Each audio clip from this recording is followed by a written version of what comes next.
मैं डॉक्टर सुषमा शर्मा आज आपके सम्मुख रामायण के कुछ विषयों को लेकर उपस्थित हुई। मेरा रिसर्च का विषय भी रामायण ही था और रामायण पढ़ते समय, रामायण लिखते समय, रामायण के विषय में चर्चा करते समय कुछ ऐसे प्रसंग मेरे सामने आए जो आज तक मुझे चुभते। मैं आज तक मनन करती हूँ कि क्या वाल्मीकि उन विषयों के ऊपर कुछ लिख सकते थे? क्या राम ऐसा कर सकते थे?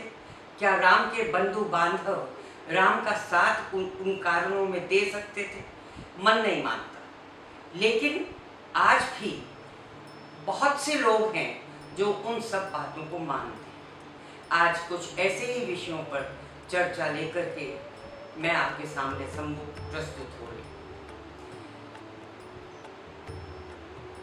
एक बार महर्षि वाल्मीकि के आश्रम में नारद मुनि पधारे। नारद मुनि आप जानते हैं, सभी को पता है, एक पर्यटक के रूप में प्रसिद्ध है और जगह जगह पर्यटन करने के कारण, देश देशांतर में घूमने के कारण उनको कब, कहाँ, क्या, कैसे, कौन क्या कर रहा है, इन विषयों का पूरा ज्ञान होता था। इसी कारण से जब वो वाल्मीकि ऋषि के आश्रम में पहुंचे तो महर्षि वाल्मीकि ने उनसे पूछा, कौन अस्मिन् सांप्रतम लोके गुणवान कश्च वीर्यवान धर्मज्ञश्च कृतज्ञश्च सत्यव्रतः दृढ़व्रतः। यानी आज के समय में, देखिए ध्यान दीजिए यहाँ पर जो आज के समय सांप्रतम, बहुत से लोग ये मानते हैं कि वाल्मीकि रामायण की रचना तो राम के अस्तित्व से बहुत पहले हुई थी, लेकिन उसका निराकरण यहाँ हो जाता है।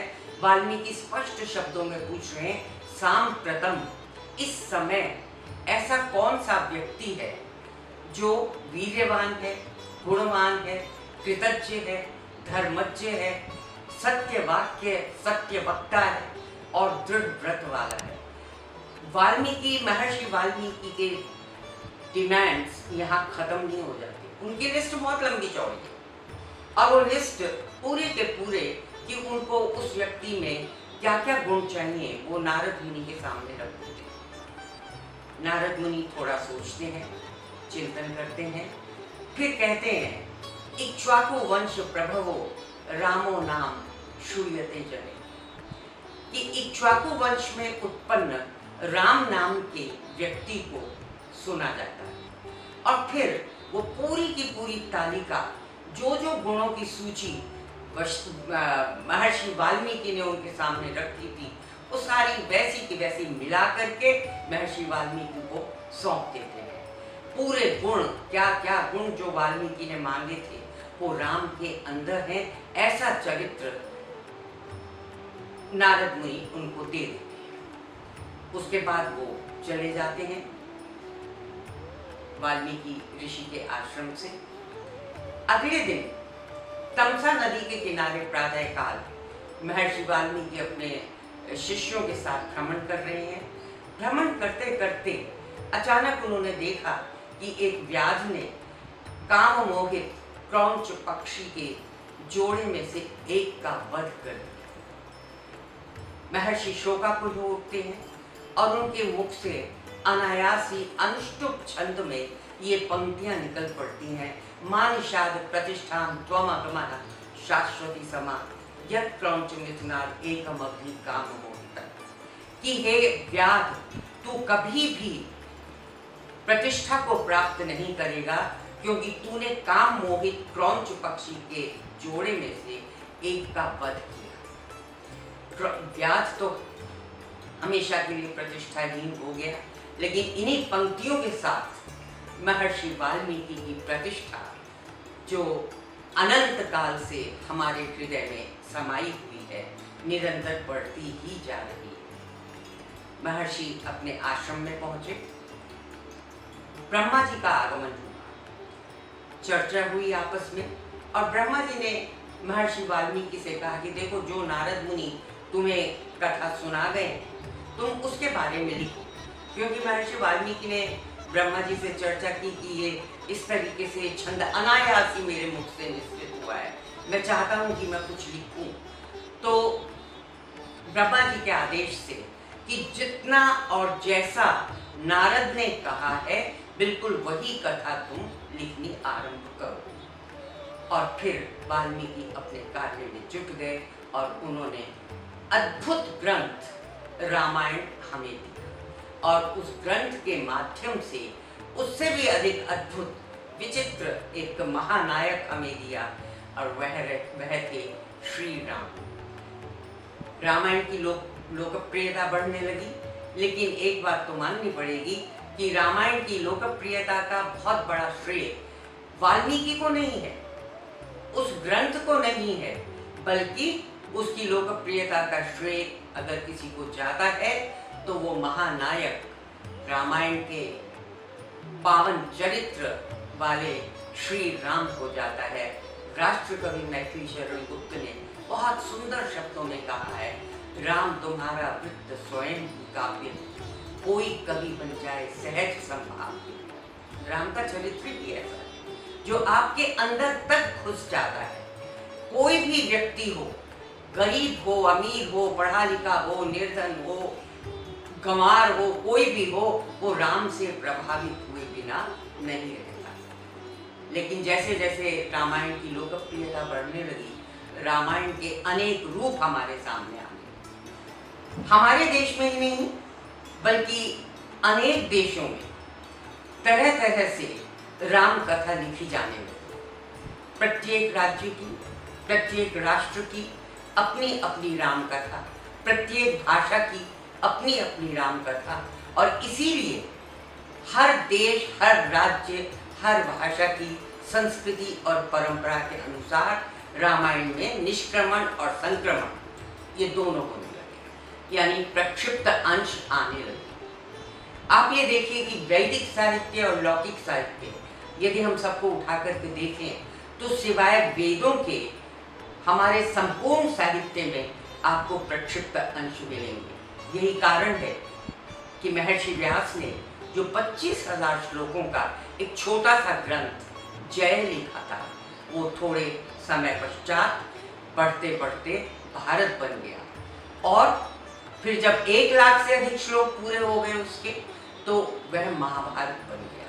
ये सारे श्लोक कहाँ से आए थे? ये सब प्रक्षिप्त अंश थे जो इधर उधर से जब जिसका मन आया अपने अपने निहित स्वार्थों के कारण या अन्य कारणों से लोग उनमें डालते गए, और यही हुआ रामायण के साथ। महर्षि वाल्मीकि ने रामायण में 24,000 ग्रंथ का संकलन किया था। संकलन शब्द मैं गलत कह रही हूँ, रचना की थी। 24,000 ग्रंथों से रामायण की रचना की थी, जो आज 25,000 की मिलती। इसके साथ साथ देखिए रामायण के 6 कांड, बाल कांड से लेकर के अयोध्या कांड, युद्ध कांड तक, लेकिन एक कांड हमें मिलता है उत्तर कांड, और सारी मुसीबत की जड़ ये उत्तर कांड ही है। वास्तव में उत्तर कांड तो वाल्मीकि ने लिखा ही नहीं था, और उत्तर कांड के कारण ही 2 ऐसी घटनाएं, विशेष रूप से 2 बताऊंगी मैं, एक सीता पर परित्याग और एक शंभू वध। इनका आरोप राम के ऊपर लगा दिया गया। राम के निष्कलुष, पावन, निष्पाप चरित्र पर ऐसा लांछन लगाया कि राम को दलित विरोधी और महिला विरोधी बनाकर प्रस्तुत किया जाने लगा। एक बच्चे से मेरी बात हो रही थी, राम की चर्चा हुई, युवा बच्ची थी, उसने मुझसे कहा, oh Ram is all messed up, Ram is a messed up character. आप सच मानिए मैं अंदर तक हिल गई। मैंने उसे कहा, बेटा इधर बैठो मेरे पास, बात करते हैं। मैंने कहा तुमने रामायण पढ़ी है? जवाब मिला नहीं। मैंने कहा राम कथा पढ़ी है किसी श्रेष्ठ लेखक के द्वारा लिखी हुई? पता पड़ा नहीं। राम को जाना नहीं, पहचाना नहीं, और राम के ऊपर टिप्पणी दी। वस्तुतः उस बच्चे का भी दोष नहीं था, हमने कभी कुछ सुनाया नहीं, कभी कुछ दिखाया ही नहीं। उसका राम से परिचय हुआ कैसे? या तो बचपन में देखी हुई रामलीलाओं से, वो रामलीलाएं जिनमें बॉलीवुड के गानों के माध्यम से रामलीला प्रस्तुत की जाती है, या आजकल जो टीवी पर राम कथा को लेकर के सीरियल्स मिलते हैं उनके माध्यम से। जो पहला प्रारंभिक सीरियल आया था वो तो फिर मैं कहूँगी थोड़ा बहुत रामायण के समीप था, लेकिन उसके बाद जो अन्य सीरियल्स आने लगे कुछ न कुछ नया देने के ओड़ में पता नहीं क्या क्या उसमें अनर्गल प्रसंग जोड़े जाने लगे। वो कथा रामायण की तो लगती ही नहीं है, रामायण के पात्र वो नहीं लगते। तो आजकल की पीढ़ी का परिचय यदि रामायण से है तो इन सीरियल के माध्यम से, या लोगों का परिचय जो है गांवों में कस्बों में होने वाली रामलीलाओं के माध्यम से। तब ऐसी बातें तो उठेंगी, अनर्गल प्रसंग भी उठेंगे ही। तो सीता परित्याग जैसा मार्मिक प्रसंग ये कहां से आया, जो मैं आज का विषय लेकर के चल रही हूं। सीता परित्याग, राम ने सीता का परित्याग कर दिया। कैसी सीता का? जो विवाह काल से राम के साथ रही, वनवास की आज्ञा मिलने पर राम के न चाहते हुए भी, परिवार के न चाहते हुए भी राम के साथ वन के कष्ट उठाने के लिए चली गई। ये कौन सीता थी? ये कोई साधारण स्त्री नहीं थी। अरे ये जनक की पुत्री थी, महाराज जनक की। ये महाराज दशरथ की पुत्रवधू थी, राम की पत्नी थी। इनके लिए आवश्यक नहीं था वन में जाना, लेकिन पतिव्रता पत्नी की भांति वो राम के साथ चल पड़ी। राम ने जब मना किया तो आप जानते हैं सीता के शब्द क्या थे कि शैलूष की भांति, नट की भांति आप मुझे भरत के पास छोड़ करके जाना चाहते हैं। राम पराजित हो गए सीता के तर्कों के आगे, और सीता राम और लक्ष्मण के साथ 14 वर्ष तक वनवास के कष्टों को झेलती हुई सहर्ष सुखपूर्वक उनके साथ रही। फिर रावण ने अपहरण किया, राम रावण युद्ध हुआ, लंका में अग्नि परीक्षा ली गई सीता की।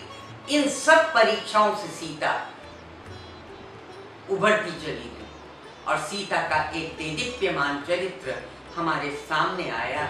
और लंका से अयोध्या आने के पश्चात, राज्याभिषेक के पश्चात इसी सीता का परित्याग राम कर देते हैं। क्या ये बात आपकी समझ में आती है?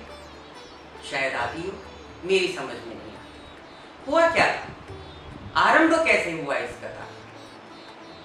एक किंवदंती के अनुसार एक धोबी के कहने से, धोबी ने कहा कि यदि राम 1 वर्ष तक रावण के पास रही हुई सीता को ग्रहण कर सकते हैं तो फिर सीता के चरित्र पर आक्षेप लगाना उसके लिए बहुत आसान होता है। लेकिन रामायण में धोबी का प्रसंग नहीं, धोबी का नाम ही नहीं आता।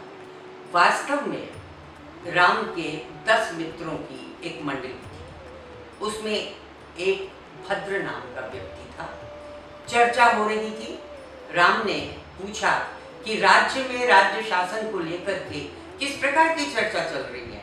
तो भद्र ने कहा कि महाराज और सब कुछ तो ठीक है, लेकिन लोग अपवाद उठा रहे हैं सीता जी के ऊपर कि आपने रावण के घर में रही हुई सीता को कैसे स्वीकार किया। राम निशब्द होकर के राजमहल में चले आते हैं, लक्ष्मण को बुलाते हैं और लक्ष्मण से कहते हैं कि ऐसे ऐसे सीता के बारे में अपवाद फैल रहा है, कोई पता नहीं करते कि ये सत्य है असत्य है, क्या है क्या नहीं है, किसने कहा है क्यों कहा है।